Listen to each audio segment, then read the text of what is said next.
Great. Well, thanks for the introduction, and thanks to the organizer for the invitation. It's great to be here. Great talk so far.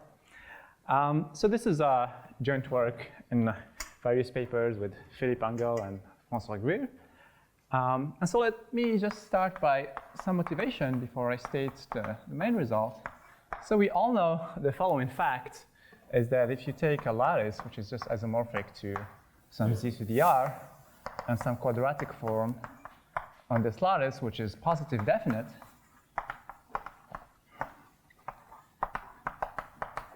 then when you form the generating series of this quadratic form, where you sum over all the elements of the lattice of q to the power q lambda, where q is exponential 2 pi I tau, and tau is an element of the upper half space, then this quadratic, or like this generating series, or this theta series, is a holomorphic modular form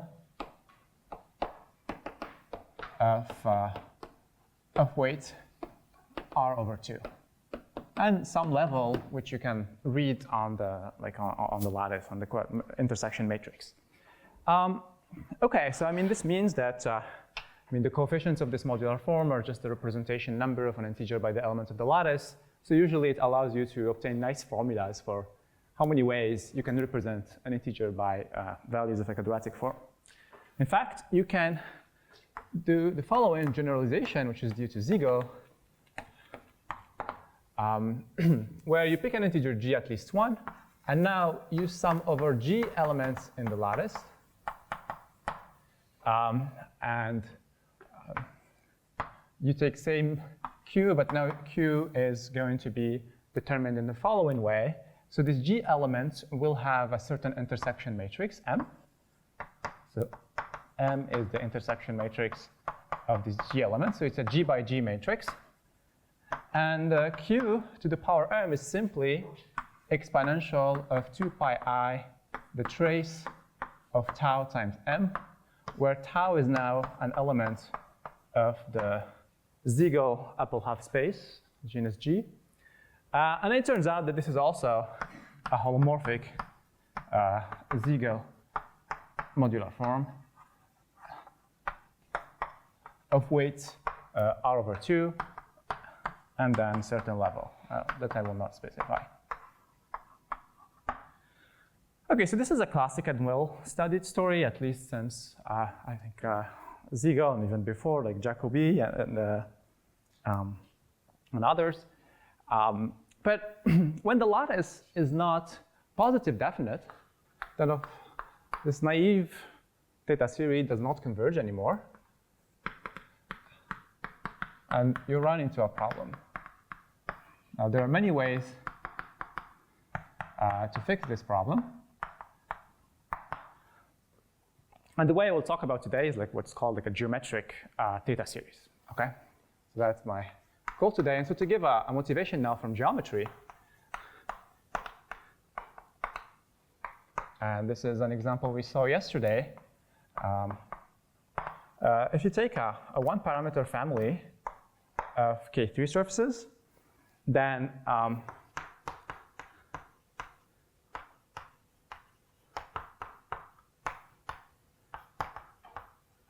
the primitive cohomology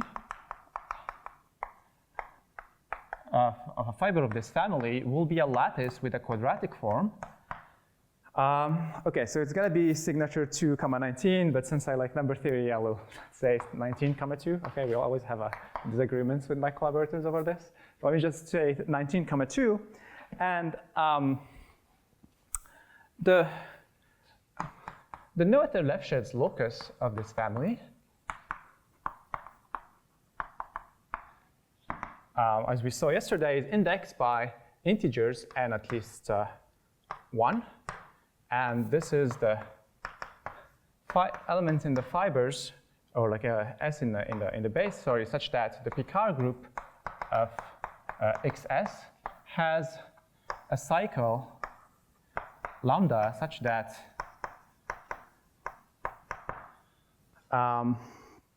so lambda is orthogonal to the polarization that we have on this family, and then the self-intersection of lambda, well, is equal to minus n if you want to be precise, but my quadratic form will be the opposite of the bilinear form of Poincare, so let me just say n, okay?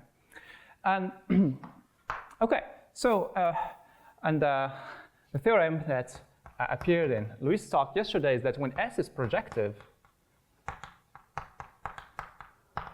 then the generating series of, so this is a finite set of points. It has like a scheme structure, and so you can count a meaningful way to count the number of points in this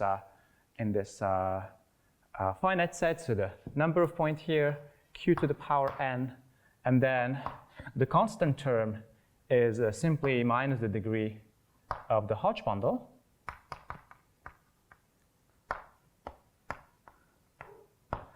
Then this is a modular form of weight, well, 1 plus, so the sum, like the rank of the lattice was just 2 plus 19, so it's 21 over 2. And some level, okay? So that's like the, now the proof of this theorem I will, follows from a general construction of Kudla and Millson that I will now recall.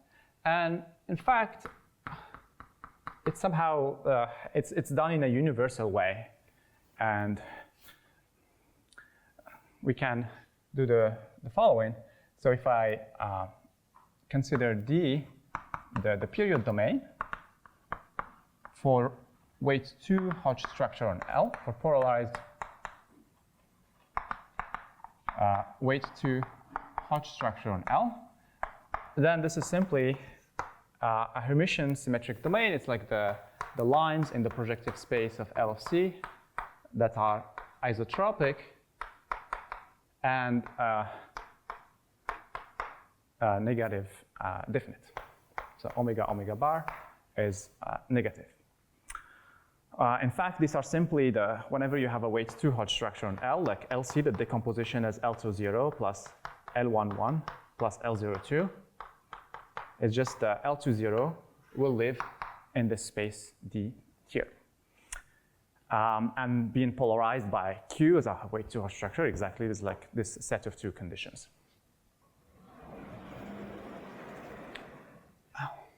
Okay. Now,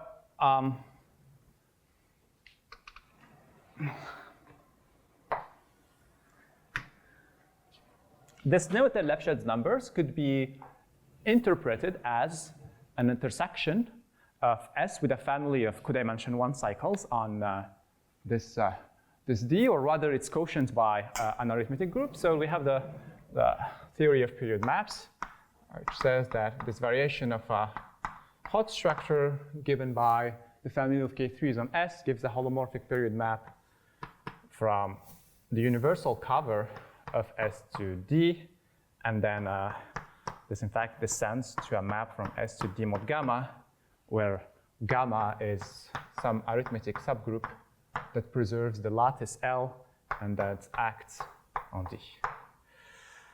All right. Now this D mod gamma has appeared in the previous talk. This is an orthogonal Shimura variety. So this is an algebraic variety by Lee Borel.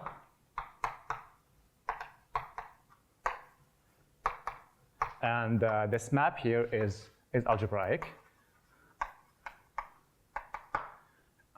And now for any integer n, at least 1, we can define the following family, or like the following special codimension 1 divisor in D mod gamma, which is simply given by the union over all elements in the lattice L of vectors whose norm is equal to n. And then I'll define a subset of this period domain D given by lines that are orthogonal to lambda. So in other words, this is just like a component of this union is simply the codimension 1 divisor along which lambda is a Hodge class in the Hodge structure parametrized by omega, okay, which is exactly what we're trying to parameterize in this the Lefschetz cycle. Okay, Now, this obviously admits an action of gamma. Like gamma preserves the quadratic form Q, so it preserves this codimension 1 divisors. And this descends to an algebraic divisor in D mod gamma, and these are the so-called special divisors. And in this case, I mean, they're just like the one that gives the components of the Noether-Lefschetz divisors. So there are different names. I will just call them special divisors. Okay. Now we can do for n equals 0, it doesn't make sense to, like the z0 doesn't really make sense, but we still define z0 as the class, the dual class of the Hodge bundle. So L is the Hodge bundle, so the bundle over a point S, or like a point in D, or just the line bundle L to 0. Okay, so now this modularity, in fact, follows from the following amazing theorem of proved first by Kudla and Millson in the 80s, and then also by Borchardt, where he got like a much refined version. So let me just say what the theorem is. If I take this generating series of this cycle, Z0, Q to the power n, summed over all integers at least 0. So in Z0, I get the dual of the Hodge bundle, and then for n bigger than 1, these are these classes of these special cycles, codimension 1. Then if I look at the class of this generating series in the Picard group of D mod gamma, double bracket Q, like as a formal power series. Z of n, yes, thank you. Thanks. So if I look at this generating series, then this is in fact a modular form of weight 1. Okay, so the 19 is a little bit specific to the K3 case, but in general, if you work with any lattice with some signature b comma 2, really the 2 is really just the 2 which is important. The b can be anything. So for b less than 19, these are pure domains of K3s. So you get 1 plus b over 2. So I mean, here in my example, b is equal 19, but it's much more general than that. Oh, okay. No. No.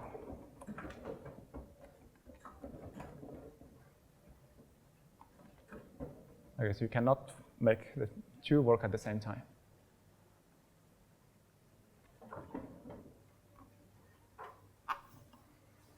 Make things a little bit faster. Okay, now this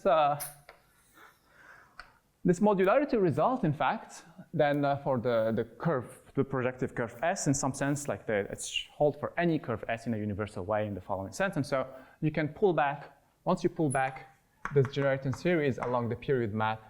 So let me give this generator series a name. This is Theta, Kudla and Millson. So if you pull back this generating series and compute the degrees that you get, so S is projective, then you obtain the generator series above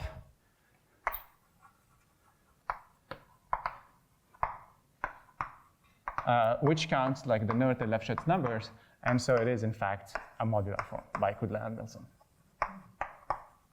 So the version, I mean, I think the difference is that Kudla and Millson proved this theorem in H2 in cohomology, and then Borchardt proved it in the Picard group. All right. Now, obviously, when S is not projective, then it breaks down. So when S is not projective, doesn't work anymore. And so we'll see how to fix this modularity result today. Okay. In fact, more generally, this for any G at least 1, we can do a similar discussion as in the usual positive definite case, in that we can also construct Siegel modular forms out of like the special cycles in the following way. If I have now M a G by G matrix, which is symmetric and positive semi-definite.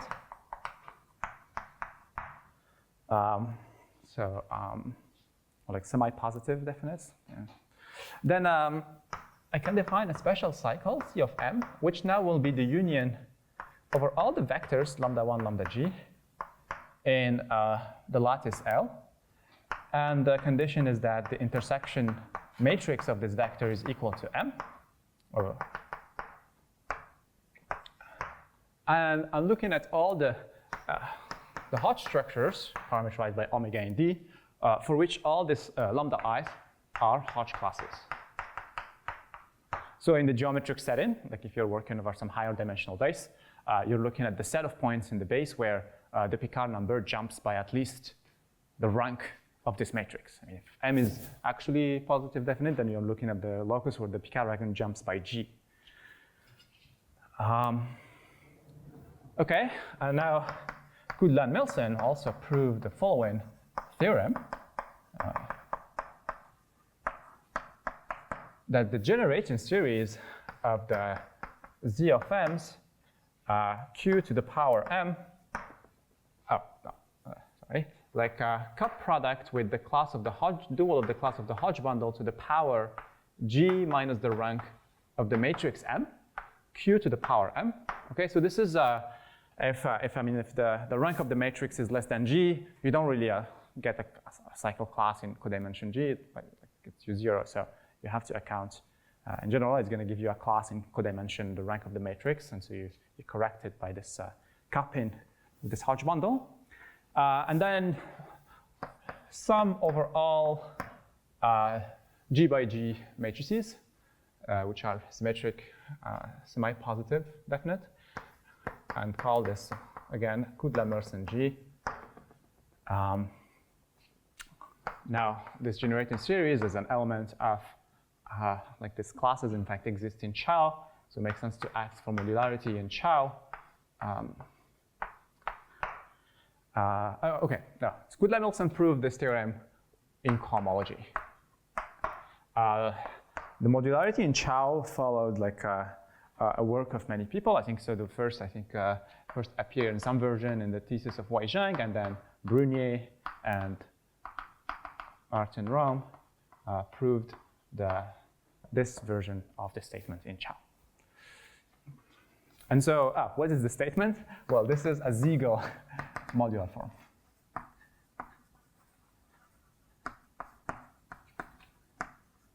Of genus G, also the same weight, 1 plus b over 2, and some level.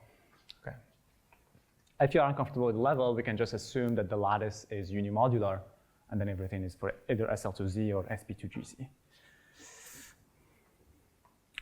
Okay. So,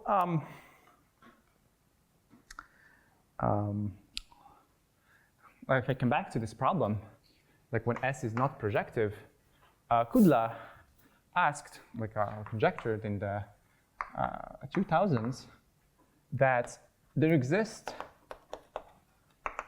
some compactification of D mod gamma, some toroidal compactification of D mod gamma, which is algebraic, such that like the extension, or if you take the Zariski closures of these cycles, then there is a way to correct them uniquely using boundary components of this compactification, like let's say normal simple crossing compactification, in such a way that the resulting generating series still is a holomorphic Siegel modular form. So if you had such a result, then in fact there's always some choice in the sigma you can choose, and so let's say if you have a one parameter family of K3s, then the mixed Hodge structure that appear at the punctures tells you guides you how you should choose the sigma, and then you can intersect now the compactified S, map into this compactification here, and intersect it with this cycle, and you still get some information about the noted Lefschetz numbers. So you see it's from the point of view of enumerative geometry, it's like a really important conjecture. Okay. Question? Okay, and so the first case where we would like to have an answer is G equal 1. Namely, what happens for divisors. So this is like the first theorem I would like to talk about today. This was joint work with Phil, Francois, and myself from 23. In fact, you can explicitly construct a correction of this generator series. So what you do is take this theta series, like in genus 1. So I just called it theta km. And then you subtract the following quantity. Okay, so I'll try to do it in a minimal way without talking too much about toroidal compactifications. But basically, the toroidal compactifications of D mod gamma, there are two types of boundary components. One of them are parametrized by rank 2 isotropic lattice in L. And the other ones are parametrized by a rank 1 isotropic lattice.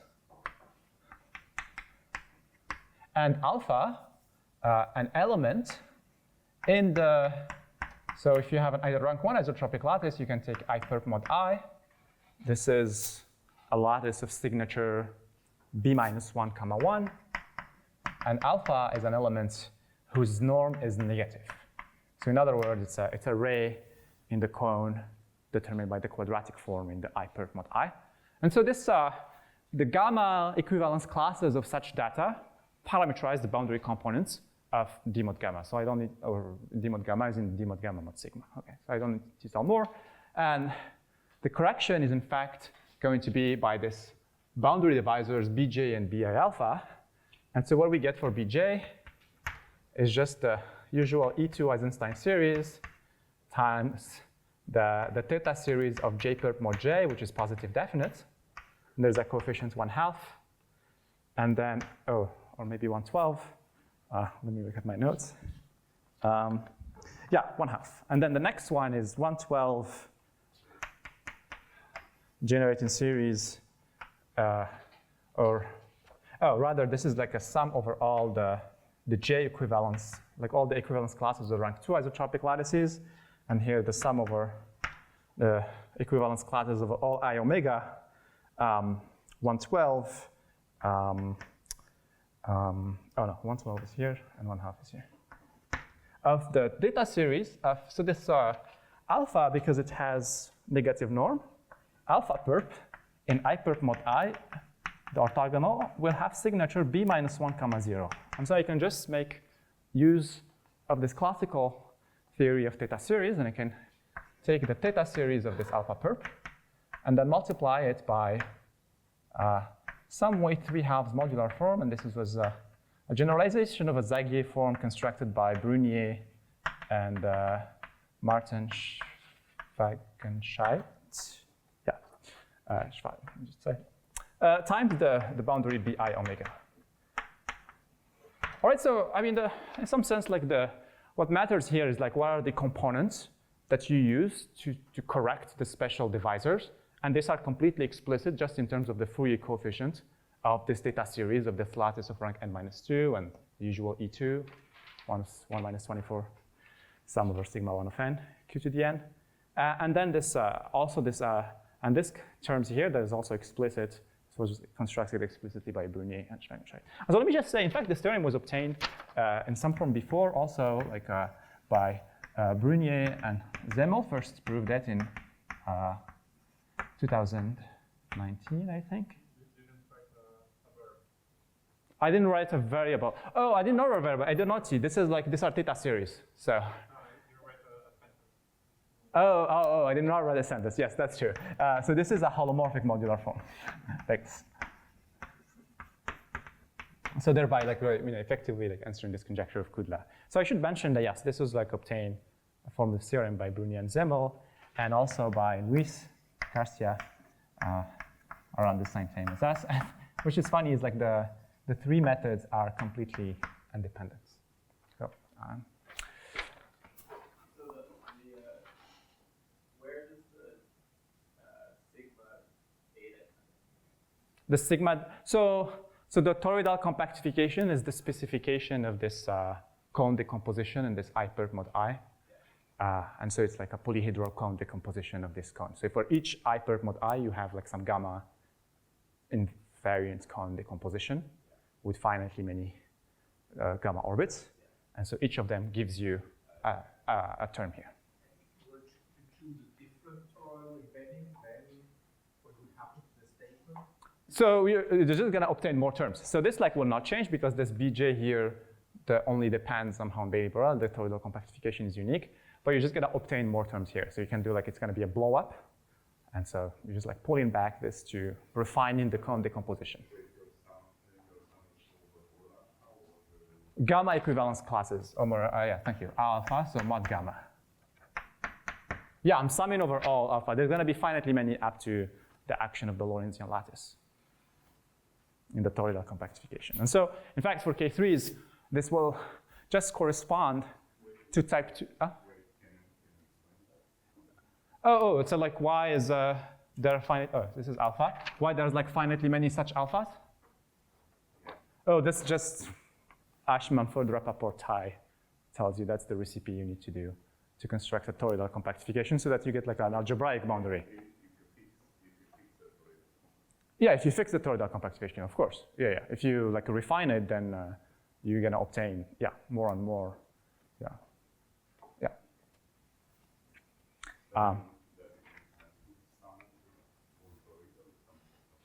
So I mean, you could take like if you start refining and refining the toroidal compactification, you get like a tower, and then the inverse limit.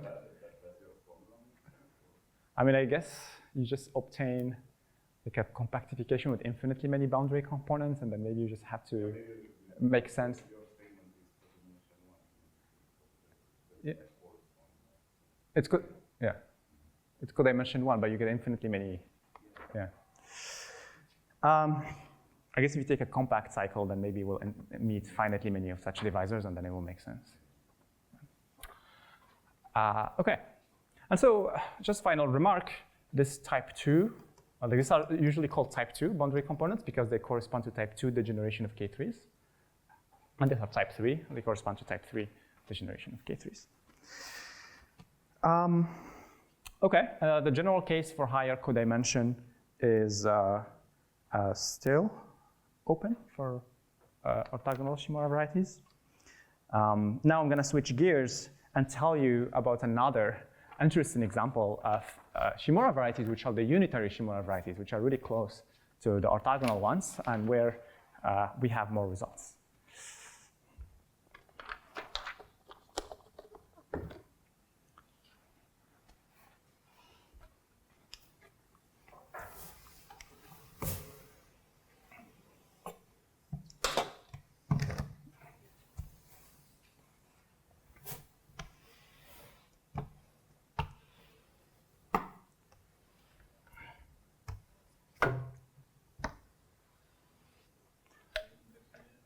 Yes? So if the coefficients there are they possible? So are you taking out more and more?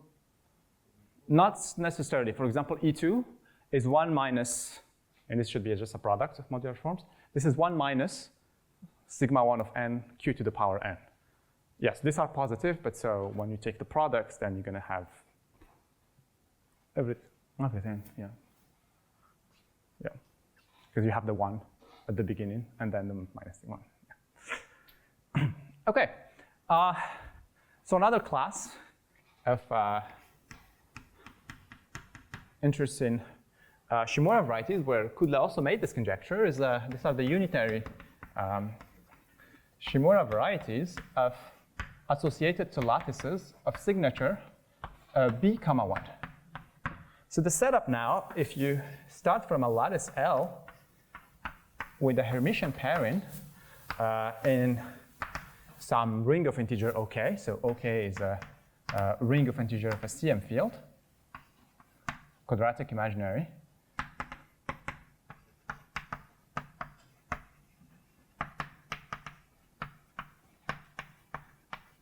And L is an OK module of some rank R. or it's going to be rank B plus 1.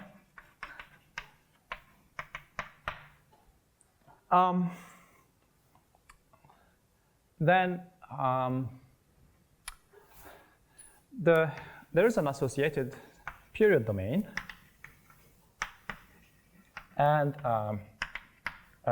Shimura variety, which are constructed as follows. In fact, this appear as moduli spaces for certain type of abelian varieties with complex multiplication. So let me just tell you the formula.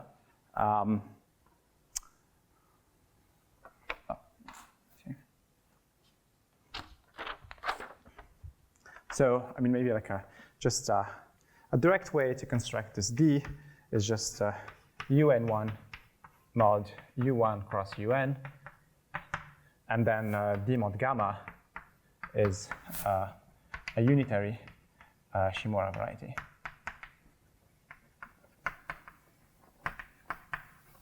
And so these are moduli spaces of the following type of objects.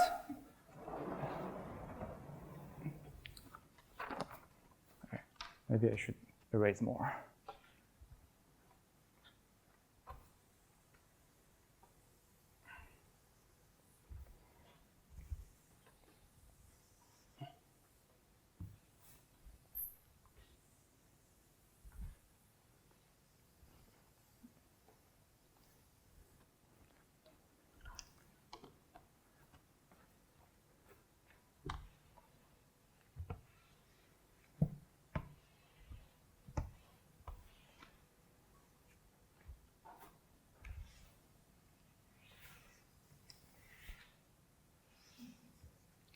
It's taking more time than I thought it would take.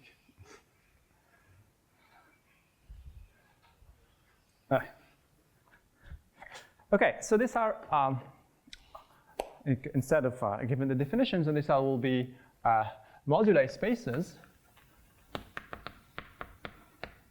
of abelian varieties A with OK action, and such that when you look at the OK action on the Lie algebra of A, then this decomposes as, so this completely diagonalizes into B spaces, or B plus 1. And OK acts on the first B just by, let's say, let's fix an embedding of OK into C. Then it acts by just the usual embedding, this embedding of OK into C, and the remaining place, it's by the conjugate embedding. And for the special cycles in this unitary Shimura variety, so they're going to be parameterized by un minus 1, comma 1 mod u1 cross un minus 1. So these are like, in fact, they're going to appear in every codimension. And the modular interpretation will be simply, so for codimension 1, these are simply, so z of m for m an integer is the locus where A is isogynous to an abelian variety of smaller dimension times a CM elliptic curve by OK.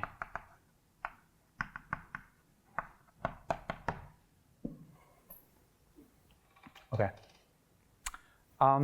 Okay. Now we can similarly construct a generating series. In fact, this is due to Kudla and Millson also.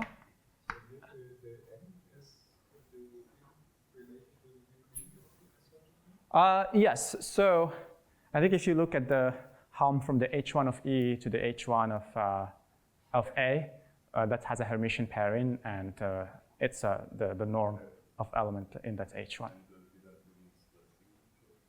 The when? Oh, yes. So this A prime will be similar to this. It will have B minus 1, comma 1. Yes.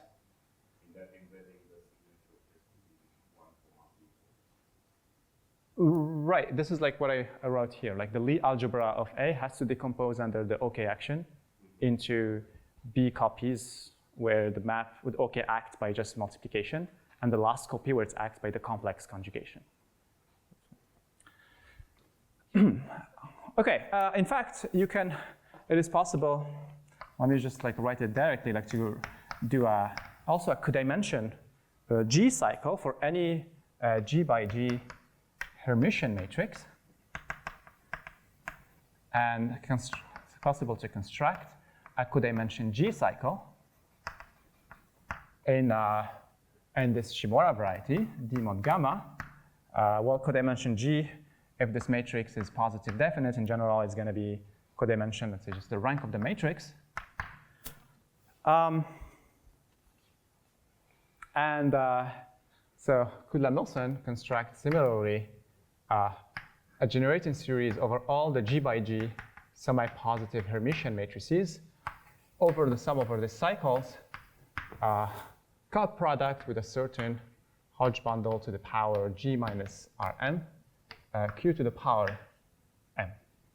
Okay, now Q here is a variable in the, or like Q to the exponential 2 pi I tau, where tau is an element of the Hermitian upper half space, which is defined as the set of G by G matrices, such that, let's call it tau. So that's when you do tau minus transpose tau bar divided by 2i, it's positive definite.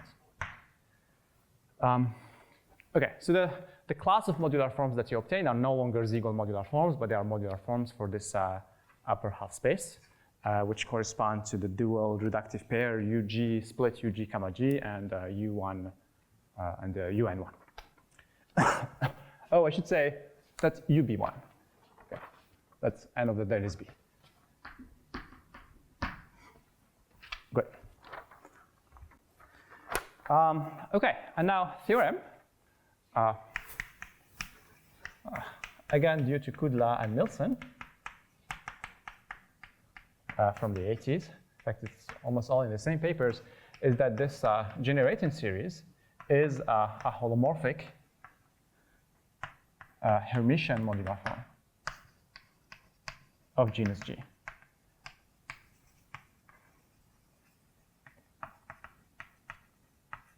So again, applications of the theorem would be if you have a family of abelian varieties and you want to understand the Noether-Lefschetz locus for this family of abelian varieties, that would correspond to the locus where the abelian variety splits as a smaller dimensional abelian variety on the CM elliptic curve.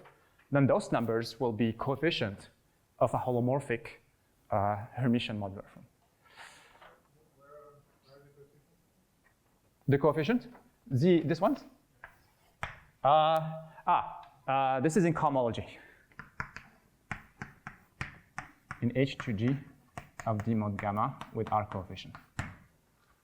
The conjecture is that there should also be holomorphic modular forms in Chow. I think this is known in codimension 1 by a work of Brunier and Howard and Young, I think. Yeah? Yeah, in the Chow, yeah, exactly, in PIC.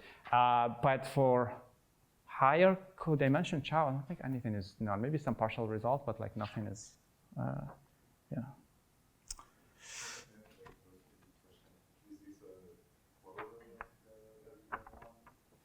Of the first one? Yeah. So, yeah, in some sense, yes, but you can embed this UN1 in an O2, comma 2n, and then you can pull back the generating series from there to here. But the indexing set is a little bit off, because one of them you are indexing by G integral matrices. Yeah, I mean, you get maybe some weaker version of this. That would be a refinement of the statement you would get if you pull back from O2, comma 2n. So what this means is that L has an OK action. If you forget that it has an OK action, if you treat it as a Z module, we'll have a quadratic form of signature 2n, comma 2, and so we come back in the first setting. But this invariance property and like saying it's a modular form for this Hermitian upper half space is stronger than just for the Siegel upper half space. Okay, so here Kudla conjecture the same. I made the same conjecture, and this is also reformulated recently by Brunier, Rosu, and Zemel is that the generating series, or there exists a compactification of D mod gamma, some toroidal compactification. In fact, in this unitary case, these compactifications are essentially unique, like the toroidal ones, such that, and so with some SNC boundary,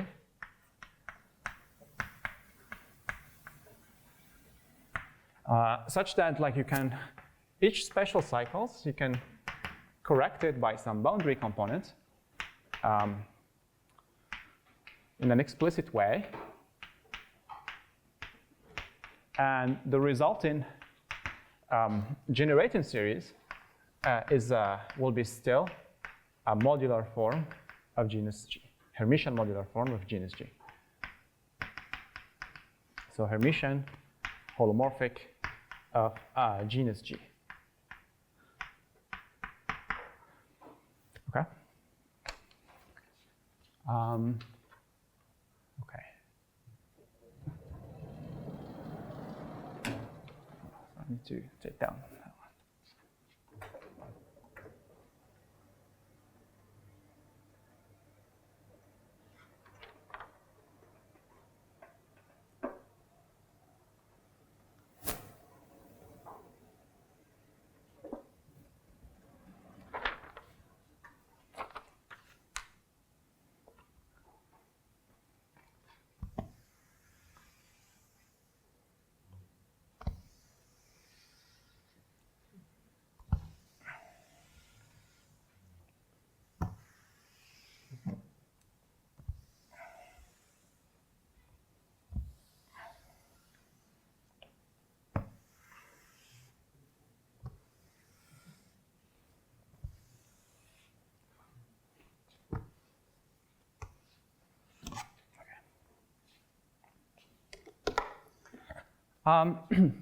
So a few cases of this conjecture that were known. So for G equal 1, this is also a result of, so for G equal 1, this is a theorem of Brunier, Howard and Young. And also for G maximal, the maximal dimension G equal B, this is a result of Brunier and Rosu and Zemel. And so what we prove in the summer with Francois, so 25, is that this conjecture holds in cohomology. I mean, the general conjecture is formulated for Chow. I should add it there. So formulated in Chow. So this general conjecture holds in cohomology, and for G, at most half the dimension. So Rosu is, yeah, this is also for Chow. This is also for Chow 1. This is for Chow N, Chow B. All right. So let me just, in the remaining time, like sketch what does this correction look like.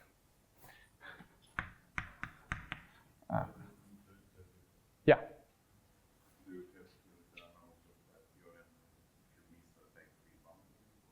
Do I have what? For higher codimension? Yeah, so I think in work in progress with Francois and Phil, for the type 3, if you just partially compactify with the type 2 boundary, then we have a result. But it's still work in progress. But the type 3, we don't have yet a result. We don't have the same. Yeah. You would need that to have the full conjecture? The what? I didn't quite understand this last remark. So you would need this type 3 to treat all the cases? In the orthogonal case. Because in the unitary case, and this is what I was about to say, yeah, in the unitary case, there's no type 3, and so in the unitary case, there's a canonical toroidal compactification of D mod gamma to some D mod gamma sigma which maps to D mod gamma Bailey Borel. It's the compact algebraic, and D Bailey Borel, in fact, is just compactifying by adding finitely many points. And these points are parameterized by rank 1, OK stable, rank 1, isotropic lattices, or like isotropic lines inside L, and that are isotropic. And so the gamma equivalence classes of such rank 1 lattices gives you, for each of them, a boundary component pi, which is in fact very easy to describe. Pi is simply the third tensor product of an explicit CM elliptic curve, which depends on the arithmetic of the lattice L, let me know, going to that, and the lattice L over OK. So if the lattice was free and given a basis, this would simply be e to the power b. But it's much nicer just to think about it this way. Huh? Is what? Oh, yes, yes, yes. I perp mod I. Yeah, thank you. Yes. Absolutely. And so, in fact, the nice thing, yes, about what I perp mod I is that this is a positive definite Hermitian lattice.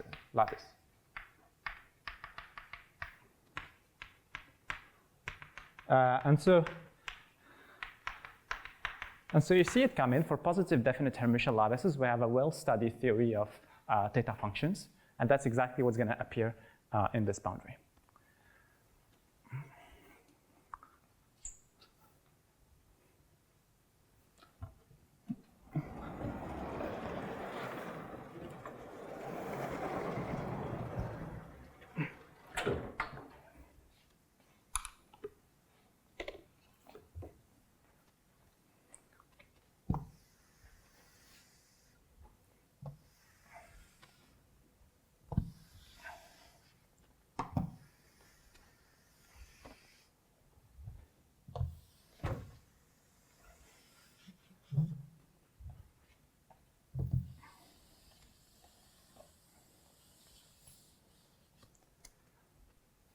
All right.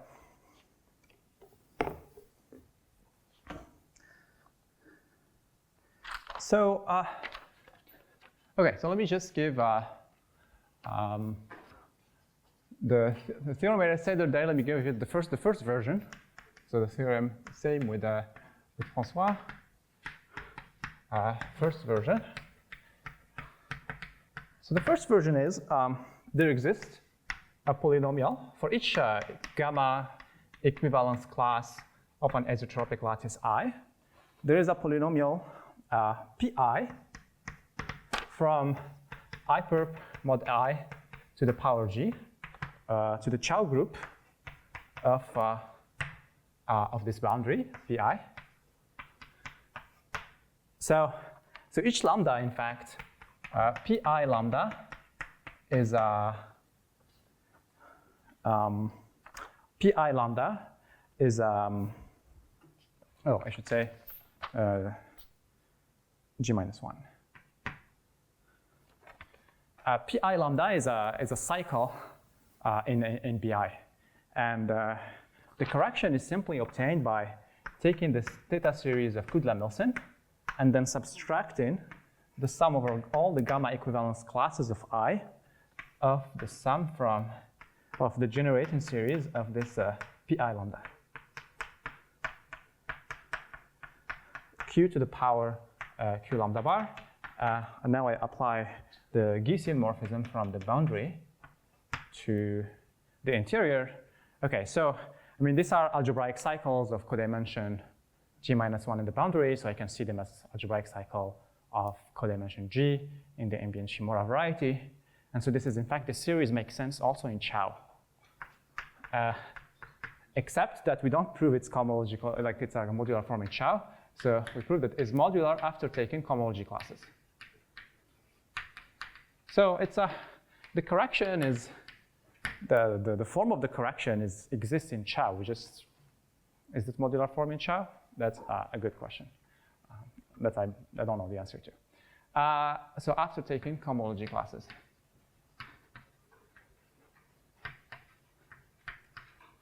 Okay, now this is still a little bit unsatisfactory. What are these polynomials pi? In fact, we can say more in the following way.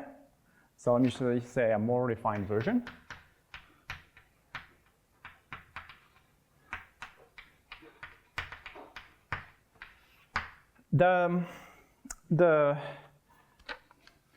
This boundary bi, being just an elliptic curve tensored with a positive Hermitian lattice, will have a polarization that comes from just the polarization on the elliptic curve E and the Hermitian form on the lattice I perp mod I.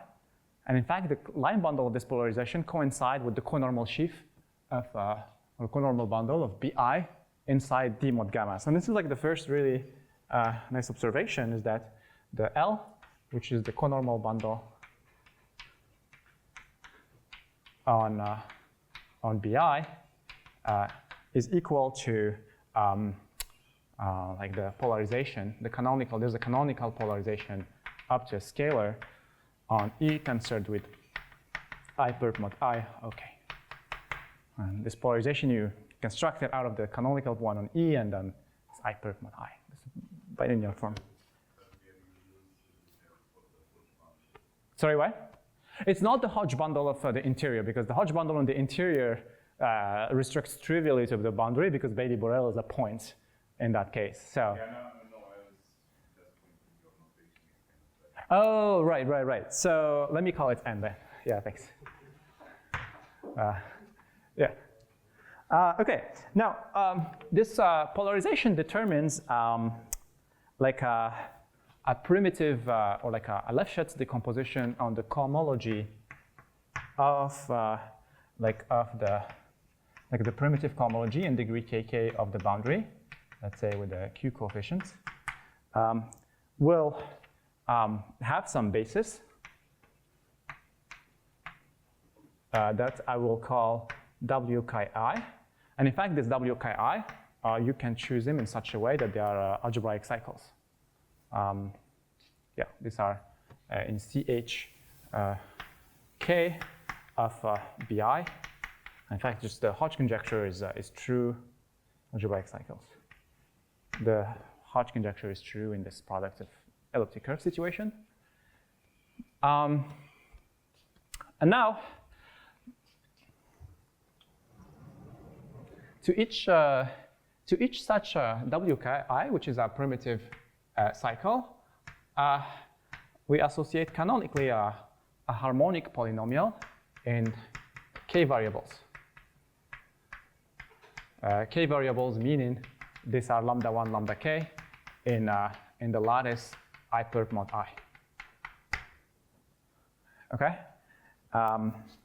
And this, we define, there's a well-defined Raysian operator. In fact, we construct an SL2 action on the space of such polynomials. They're harmonic. I should say also they satisfy like a nice invariance condition and they're right chains of coordinates. So if you multiply them by some k by k matrix, it transforms as the determinant of A to the power k times pk I lambda 1 lambda g lambda k. And then finally, there's a Raysian operator that if you apply it g minus k times, takes you from a polynomial that acts on k variables to the ones that act on g variables. And so these are all like explicitly constructed. And so the most important point here is that any primitive basis has a corresponding harmonic polynomial. Do I still have 5 minutes? Yeah? No? Okay. All right, I'll take it anyway.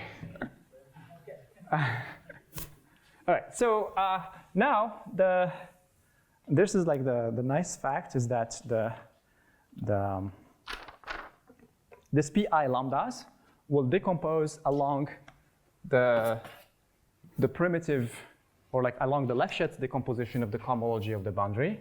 And the coefficients in this Lefschetz decomposition are determined simply by this polynomial and this Raysian operator. So pi lambda is simply the sum from k0 to g minus 1, so the Lefschetz. And then I have to sum over this basis element, wka, and the coefficients of wka is this raising operator applied to the polynomial pka. And everything is multiplied by the normal class of the normal bundle to the power g minus k minus 1. And so being in the, so this is like in the piece of the Lefschetz decomposition where you have applied the Lefschetz operator g minus k times. And the coefficient polynomial is also the one where you have applied this raising operator g minus k time to a harmonic polynomial. So this, like, the pictures are very mirror to each other. Okay. So this is like the most explicit version we obtain. And so this is, so a priori, if you fix, like if L is free and you fix a basis of like primitive classes, it's possible to determine this, this harmonic PIKs. Okay, so this is like the form of the explicit correction. I did not say anything about the proof, but since I'm a little bit running out of time, let me just stop here. Thanks.